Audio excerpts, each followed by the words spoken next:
আসসালামু আলাইকুম। শম্পার সংসারে আমি শম্পা সবাইকে আরও একবার স্বাগত জানাই। যে যেখান থেকে আমার ভিডিওটা দেখছেন আশা করছি আল্লাহর রহমতে সবাই ভালো এবং সুস্থ আছেন। আলহামদুলিল্লাহ, আমার পরিবার নিয়ে আমিও ভালো আছি।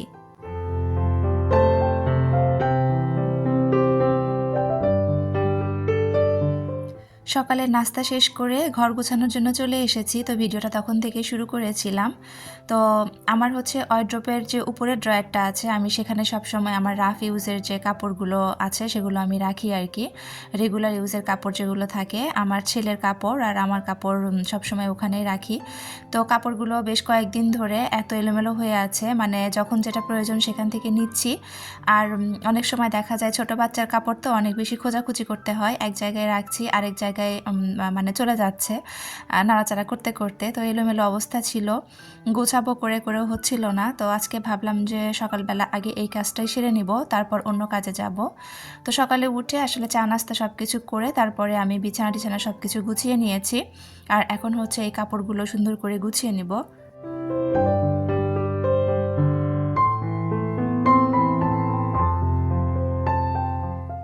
আজকে হচ্ছে শুক্রবার, তো শুক্রবারের ভিডিওটা শেয়ার করব আপনাদের সাথে ইনশাআল্লাহ। তো শুক্রবারের দিন তো আমার মেয়েরা বাসাতেই আছে।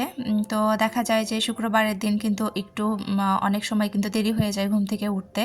তো আজকে সেরকম দেরি হয়নি, তো তারপরেও হচ্ছে কিন্তু কাজ করতে আমার একটু পরে দেরি হয়ে গিয়েছিল। কারণ হচ্ছে যে আমি এই যে কাপড় টাপড় গোছানোর পরে আমার মা এসেছিল, একটা জরুরি দরকারে এসেছিল আর কি। তো মার সাথে বেশ কিছুক্ষণ কথা বলতে বলতে অনেকটা সময় চলে গিয়েছে, যার কারণে কিন্তু আমার কাজ আজকে অনেকটাই পিছিয়ে গিয়েছিল। সকাল থেকে শুরু করেছিলাম যে তাড়াতাড়ি কাজগুলো সেরে নিব, আবার আজকে আমার ঘর মোছাও আছে। তো সব কিছু মিলিয়ে ভেবেছিলাম তাড়াতাড়ি সেরে নিব, কিন্তু আসলে সব সময় তো সব পরিকল্পনা মাফিক থাকে না, হয় না আর কি। চিন্তা করি একরকম আর হয়ে যায় আরেক রকম। তো আজকে আসলে ওরকম অবস্থায় হয়েছে। তো এই যেখানে আমার হাজব্যান্ডের কিছু কাপড় ছিল, ওগুলো আমি আলাদা করে রাখলাম, ওগুলো আলমারিতে রাখবো। আর হচ্ছে যে রেগুলার ইউজের কাপড়গুলো ছিল এগুলো ভাঁজ করা হয়ে গিয়েছে, তো এগুলো আমি এখন ওয়ারড্রপের ড্রয়ারে উঠিয়ে রাখবো।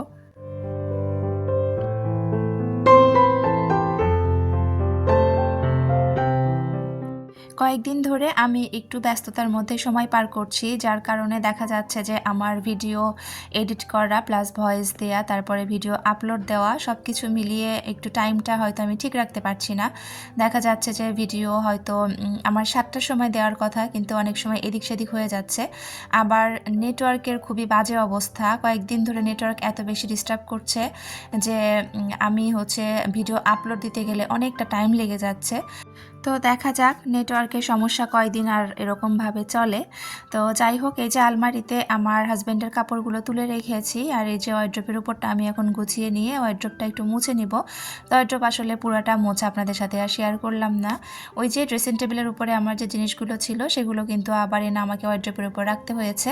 তার কারণ আমার ছেলেটা বারবার ওগুলো নিয়ে নাড়াচাড়া করে, একবারে বসে হচ্ছে মুখের যে ক্রিম ট্রিম যা থাকে সব কিছু কিন্তু সে বসে সুন্দর করে গায়ে মাখামাখি করে। তো তার কারণে আমি ওখান থেকে উঠিয়ে আবার ওয়ারড্রপের উপরে রেখেছি। তো এখন ওয়ারড্রপটা সুন্দর করে একটু মুছে নিচ্ছিলাম।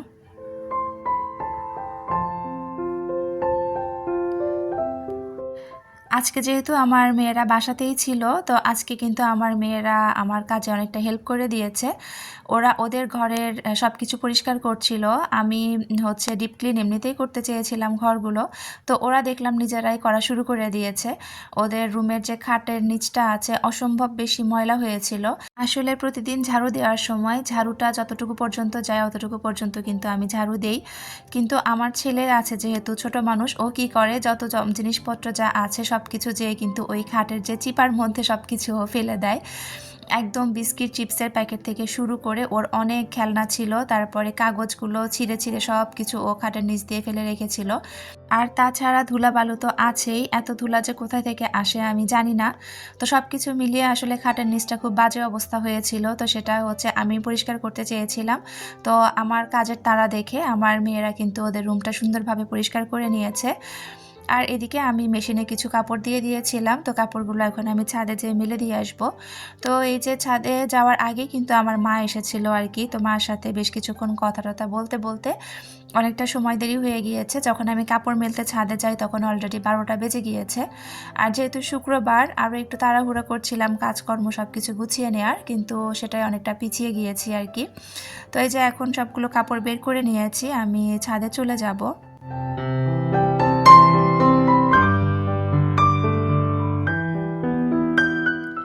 আজকে এমনিতেই ছিলাম তাড়াহুড়োর মধ্যে, তারপরে আমার আদা রসুন বাটা শেষ হয়ে গিয়েছে। রান্না করব, তো আজকে হচ্ছে মুরগির মাংস রান্না করব ওলকপি দিয়ে। তো রান্না করব তখন হুট করে মনে হয়েছে যে আদা রসুন বাটা শেষ হয়ে গিয়েছে। তো ভাবলাম যে তাহলে আজকে একদম একটু বাটা মশলায় সব কিছু করবো আর কি। যেহেতু আদা রসুনটা বাটতেই হবে, তো ভাবলাম যে তাহলে আদা রসুনের সাথে মরিচ, তারপরে গরম মশলা, জিরা ধনিয়া সব কিছু দিয়ে একদম বেটে নেই। আসলে পাটায় বাটা মশলার তরকারি খাওয়ার টেস্টটা তো আসলে অন্যরকম, এটা আমরা সবাই জানি। আমরা এখন সব কিছু আসলে শর্টকাট খুঁজি, তো দেখা যায় যে একদম পেস্ট করে তারপরে ফ্রিজে রেখে 10-15 দিন করে খাই। তো ওটার চেয়ে যে এটা কতটা টেস্ট হয় এটা তো আসলে বলার বাহিরে। তারপরেও এখন যেহেতু সময় কম থাকে আমাদের, যার জন্য কিন্তু আমরা ওইভাবে অভ্যস্ত হয়ে গিয়েছি। তো আজকে ভাবলাম যে মুখের একটু স্বাদ পরিবর্তন করি, তো একটু ভালো করে বেটে নিয়ে তারপরে মাংসটা রান্না করব আর কি। তো আমার ভিডিওটা যারা দেখা শুরু করেছেন প্লিজ একটি লাইক দিয়ে পুরো ভিডিওটা কন্টিনিউ করবেন, কারণ আপনার একটা মূল্যবান লাইক আমার ভিডিওটা আরও অনেকের কাছে পৌঁছে দিতে সাহায্য করবে। যারা নতুন আমার চ্যানেলটা ভিজিট করছেন, আমার ভিডিওর কোনো অংশ, আমার কথা বা কাজের কোনো অংশ যদি আপনাদের কাছে একটু ভালো লেগে থাকে, আর আপনারা যদি লাইফস্টাইল ব্লগ ভিডিও দেখতে পছন্দ করে থাকেন, তাহলে আমার চ্যানেলটি সাবস্ক্রাইব করে পাশে থাকা বেল অপশনটি প্রেস করে অল বাটনে প্রেস করে রাখতে পারেন, যাতে করে আমি ভিডিও ছাড়ার সাথে সাথে নোটিফিকেশন আপনার কাছে চলে যাবে আর আপনি আপনার মূল্যবান সময় বের করে আমার ভিডিওটা দেখে নিতে পারবেন। যারা অলরেডি কাজটা করে দিয়েছেন তাদেরকে অসংখ্য ধন্যবাদ। আমার কথা বা কাজের মধ্যে ভুল ত্রুটি থাকলে প্লিজ একটু ক্ষমা সুন্দর দৃষ্টিতে দেখবেন।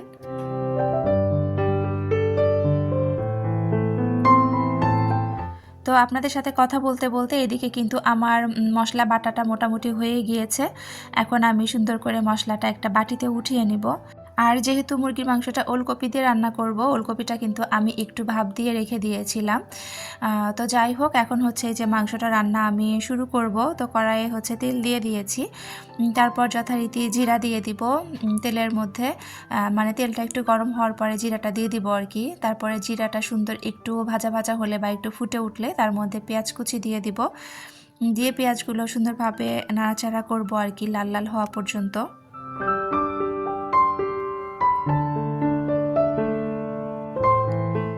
আমরা মাংসটা সবসময় আলু দিয়েই খেয়ে থাকি, কারণ আমার হাজব্যান্ড হচ্ছে আলু ছাড়া মাংসতে অন্য কোনো জিনিস খুব একটা খেতে চায় না। আর দেখা যায় মাঝে মাঝে হয়তো একটু লাউ দিয়ে সে পছন্দ করে, তবে আরও অনেক কিছু দিয়ে তো মাংস খাওয়া যায়, সেই জিনিসগুলো কিন্তু আমার হাজব্যান্ড একেবারে ওইভাবে খেতে চায় না। তো আজকে তাকে আর আমি কিছু জিজ্ঞেস করিনি যে খাবে কি না। আমার কাছে মনে হলো যে যেহেতু ওলকপি আছে একটু ওলকপিতে রান্না করে ফেলি। তবে খেয়েছে, যেহেতু খাওয়ার পরে ভয়েস দিচ্ছি, খেয়েছে আলহামদুলিল্লাহ, অনেক অনেক বেশি ভালো লেগেছে, খুবই মজা হয়েছিল তরকারিটা। তো এই যে পেঁয়াজ বেরেস্তা করে নিয়েছিলাম একদম বেরেস্তার মতো লাল লাল করে, তারপর একটু গরম পানি ঢেলে দিয়েছি, দিয়ে ওই যে বাটা মশলাগুলো দিয়ে সুন্দরভাবে একটু কষিয়ে নিব। যেহেতু এর মধ্যে আর অন্য তেমন কোনো মশলা অ্যাড করার প্রয়োজন নেই, সবই তো আমি বেটে দিয়েছি গরম মশলা থেকে শুরু করে। তো এখন আমি হচ্ছে লবণ দিয়ে দিব আর একটু হলুদ দিয়ে দিব।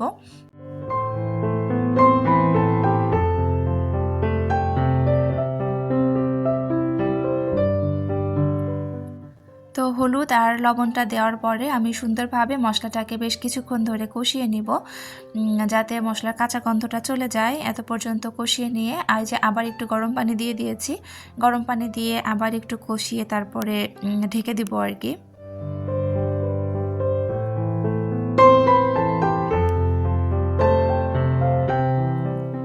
তো অফ ক্যামেরায় কিন্তু আমি আরও 2-3 বার একটু পানি দিয়ে দিয়ে কষিয়ে নিয়েছিলাম, আর তারপরে একটা কিন্তু তেজপাতাও আমি দিয়ে দিয়েছিলাম অফ ক্যামেরায়। তো এখন এই যে মশলাটা সুন্দরভাবে কষানো হয়ে গিয়েছে, এখন আমি মাংসগুলো দিয়ে দিব। আজকে কিন্তু আমাদের প্ল্যান ছিল যে আজকে গরুর মাংস রান্না করব, কারণ শুক্রবারের দিন করে কিন্তু আমাদের গরুর মাংসটা বেশি রান্না করা হয়। তবে আজকে হচ্ছে আমার হাজব্যান্ড সকালবেলা বাজারে গিয়েছিল গরুর মাংস আনার জন্য, কিন্তু যেহেতু শুক্রবার ছিল আর এত পরিমাণে ভিড় ছিল, লম্বা সিরিয়াল ছিল, যার কারণে সে একটু বিরক্ত হয়ে চলে এসেছে আর মাংস নিয়ে আসেনি। আমাদের গরুর মাংসটা আসলে সবসময় ফ্রিজে রাখা হয় না, যেহেতু বাজার অনেকটা কাছে। তো যখন গরুর মাংসটা খাবো ওই সময় কিন্তু মাংসটা টাটকা মাংস এনে আমাদের খাওয়া হয়। মুরগিটা ফ্রিজে রাখা থাকে, কিন্তু গরুর মাংসটা কিন্তু ওইভাবে রাখি না। তো এমনিতেও কিন্তু আমার হাজব্যান্ড আসলে শুক্রবার করে বাজার করতে চায় না, শুধুমাত্র এই ঝামেলার জন্য। কারণ শুক্র শনিবার যেহেতু সরকারি ছুটি থাকে, দেখা যায় যে বাজারে ভিড়টা বেশি থাকে। আর অন্যান্য দিনের চেয়ে দেখবেন যে শুক্র শনিবারে কিন্তু সব কিছুর দামটা একটু বেশি থাকে। তো যার কারণে আমার হাজব্যান্ড কিন্তু শুক্রবারে যেতে চায় না। তো আজকে তো যে সেই সিরিয়ালের মধ্যেই পড়ে গিয়েছিল, তো যাই হোক পরে আর সে নিয়ে আসতে পারেনি। তো শেষে কি করব, ফ্রিজে যেহেতু মুরগির মাংস আছে ভাবলাম ওটাই রান্না করে ফেলি। তো ওই যে ভিডিও শুরুতেই বলেছিলাম যে আমরা আসলে চিন্তা করি একটা, আসলে হয়ে যায় আরেকটা, কিছু করার নেই। গরুর মাংসটা আজকে আমাদের রিজেকে ছিল না, এই মুরগিটা রিজেকে ছিল, যার জন্য মুরগিটাই রান্না করতে হয়েছে। তো এইদিকে কিন্তু আমি হচ্ছে ওলকপিগুলো দিয়ে তারপরে সুন্দরভাবে নাড়াচাড়া করে কষিয়ে নিয়ে ঝোল দিয়ে দিয়েছিলাম। তরকারিটা আমার হয়ে গিয়েছে, আর নামানোর আগ দিয়ে আমি কিন্তু সেই আমার হচ্ছে ভাজা যে গরম মশলা গুঁড়াটা আছে সেই গরম মশলা গুঁড়া একটু দিয়ে দিলাম। আর খুব একেবারে শুকিয়ে ফেলবো না, একটু ঝোল ঝোল রাখবো। তো আমার তরকারিটা কিন্তু হয়ে গিয়েছে। আর এই পাশে আমি হচ্ছে একটা সবজি ভাজি করব আর কি। শীতের সময় তো আসলে সবজির স্বাদটাই অন্যরকম। যেহেতু গতকালকে আমার হাজব্যান্ড এতগুলো সবজি এনেছে, তো ভাবলাম যে আজকে সবগুলো সবজি একটু একটু করে দিয়ে একটা সবজি ভাজি করব আর কি। তো এখানে আমি তেলের মধ্যে পেঁয়াজ দিয়ে দিয়েছি। পেঁয়াজটা কিছুক্ষণ আমি একটু নাড়াচাড়া করে নিব। তারপরে এর মধ্যে আমি কাঁচামরিচ কুচি দিয়ে দিব। তো কাঁচামরিচটা আমাকে আর কাটতে হয়নি, কাঁচামরিচ হচ্ছে ফ্রিজে একটু কাটা ছিল, তবে এগুলো একটু গোল করে কাটা ছিল, তো ওটাই আমি দিয়ে দিয়েছি। আর ঝালের পরিমাণটা আমি একেবারেই কম দিয়েছি, কারণ আমরা হয়তো ভাতের সাথে কাঁচামরিচ কামড়ে খেলেও ঝালটা কভার হয়ে যাবে, কিন্তু বেশি ঝাল দিয়ে দিলে আমার ছেলেটা খেতে পারবে না। আর ওকে কেন জানি কয়েকদিন ধরে খুব একটা সবজি খাওয়ানোই হচ্ছে না। তো আজকে ভাবলাম যে সবজিটা একদম ঝাল কম দিয়ে ভাজি করব, যাতে ওকে একটু বেশি করে সবজি খাওয়াতে পারি। তো আমি কিন্তু এখানে পাঁচফোড়ন দিয়ে দিয়েছি। এরকম সবজি ভাজিতে কিন্তু আমরা পাঁচফোড়ন খাই আর খুব বেশি ভালো লাগে। তো তারপরে হচ্ছে লবণ দিয়েছি আর একটু হলুদ দিয়েছি। আর এখন এই পেঁয়াজ মরিচগুলো সুন্দর করে আর একটু নাড়াচাড়া করে নিয়ে তারপর আস্তে করে কিন্তু সবজিগুলো আমি দিয়ে দিব। সবজির কালারগুলো যে এত বেশি সুন্দর লাগছিল, মাশাআল্লাহ, দেখতে যেমন সুন্দর লাগছে খেতেও কিন্তু ওরকমই মজা হয়েছিল। তো আপনারা ভিডিওতে কতটুকু দেখতে পাচ্ছেন বা বুঝতে পারছেন জানি না, কিন্তু আমি যখন ভাজছিলাম আমি শুধু সবজিগুলো তাকিয়ে থেকে দেখছিলাম যে এত সুন্দর কালারফুল, যে সব কিছুই ছিল, সব কালারই ছিল, লাল নীল হলুদ সবুজ সব ছিল। তো খুবই ভালো লাগছিল। তো আমার কিন্তু রান্না করতে করতে অনেকটা দেরি হয়ে গিয়েছিল। তো আমি এই ভাজিটা করতে করতে আমার হাজব্যান্ড হচ্ছে নামাজ পড়ে চলে এসেছিল। তো এসে আমাকে বলছিল যে এখনও গোসল হয়নি, তো তুমি গোসলটা করে এসো, বাকিটুকু আমি করে দিচ্ছি। তো তারপরে ও একটু নাড়াচাড়া করছিল। তো যাই হোক, ভিডিও শেষ পর্যায়ে চলে এসেছি। আপনাদের সবার সুস্থতা কামনা করে আর আমার পরবর্তী ভিডিও দেখার আমন্ত্রণ জানিয়ে এখান থেকেই বিদায় নিচ্ছি। আল্লাহ হাফেজ, আসসালামু আলাইকুম।